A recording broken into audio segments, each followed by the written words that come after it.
बस्ती उच्छेद और गरीब लोकों घर भंगा बंद करा। उल्लेखयोग्य जे कटक एक भाईचारार सहर। एठारे धनी गरीब मध्यवित्त सबु श्रेणीर लोक मैंने बसवास करती। मात्र दुख और परितापर विषय यही जे सरकार निष्पत्ति अनुसार कटकर बस्ती अंचल रहुथिबा भूमिहीन गरीब लोक रहुथिबा घरगुड़ी भांगी दि जाउछि। मात्र धनी प्रतिपत्ति थिबा लोक माने मध्य सरकारी जागारे घर तैयारी करी जोर जबरदस्त रहउछन्ति एवं मुख्य रास्ता को माड़ी बसी व्यवसाय और घर आदि करुछन्ति।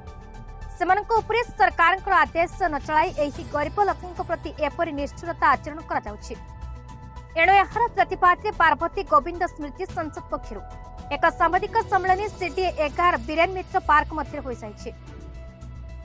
ए भव्य साम्बादिक सम्मेलन में शिक्षाविद समाजसेवी शशधर पंडा, श्रमिक नेता उत्कल भूषण राउतराय, वरिष्ठ समाजसेवी धरणी पट्टनायक, शिक्षाविद नित्यानंद मिश्र, नकुल महाराणा, विचित्रानंद प्रधान, विजय कुमार पात्र, सौभाग्य दास, हाईकोर्ट अवसर नहीं एक्स अध्यक्ष केशव चंद्र राउत, अजय कुमार सामल, रमेश चंद्र नायक, मनोरंजन मिश्र प्रमुख उपस्थित हुई सरकारी जमी घर और दुकान करी जीवन जीविका निर्वाह करुथिबा गरीब लोकଙ୍କ घर और दुकान न भंगा जाई अंततः वर्षा दिन सरीपा पर्यंत समय दिया एवं सेमानकु थैथान कराचा बोली वक्तव्य कहिथिले।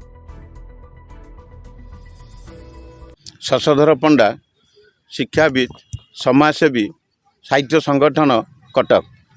आज आमर पार्वती गोविंद स्मृति संसद आनुकूल्य कटक 11 नंबर सेक्टर बीरेन मित्र पार्क एक आम सांबादिक सम्मेलन डाकिलु। एतर मुख्य उद्देश्य होची वर्तमान वर्षार प्रकोप चली। वर्तमान सरकार घोषणा करिसेंती सरकारी जमी उपरे जो दुकान थिबो घर थिबो से गुड़ी को आमर जिलापाल निर्देश दिखाई यथाशीघ्र तांकर रिपोर्ट देले सेमानंकु भांगियार योजना रखिंट। किंतु आज आम Cuttack 9 number sector 11 number sector वरिष्ठ नागरिक एवं पार्वती गोविंद स्मृति आनुकूल्य आम एक घोर निंदा करुचु।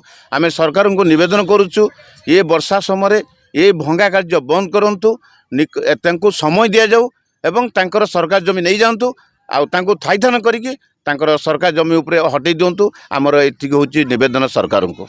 रेल श्रमिक नेता सीडीए वरिष्ठ नागरिक महासंघ शिवनामर महासचिव उत्कल भूषण राउतराय। आज आभिमुख्य थिला आमर ए सांबादिक सम्मेलन डाकिबार उद्देश्य थिला जे सरकार आम मानकर जेतेबेले भी आमे गढ़ीचु आमे आम सरकार को निर्णय करी गढ़ीचु। तेणु सरकार को विचार रे वर्तमान कलेक्टर महोदय को जो निर्देश दिखाई से निर्देशनामा को कम से कम यही वर्षा ऋतु पाई स्थगित रखा जाओ एवं दुखी रंकी दिन दरिद्र लोक मैंने पेट पाटना आसी एठी उठा दुकान मान कर से परिवार चलुची ता भितर से माने भावुचंती जे तांकु पछे कहीं नहांती पछे आम मैंने अच्छु सबु बेले रहिबु एवं ए स्वर आहुरी शाणित हम आगु एवं ए स्वर आहुरी तीव्र हम जनइबु जे एवं सरकार या उपरे पूर्ण पदक्षेप नेबे। कटकरू दामोदर बेउरांक रिपोर्ट, भारत न्यूज।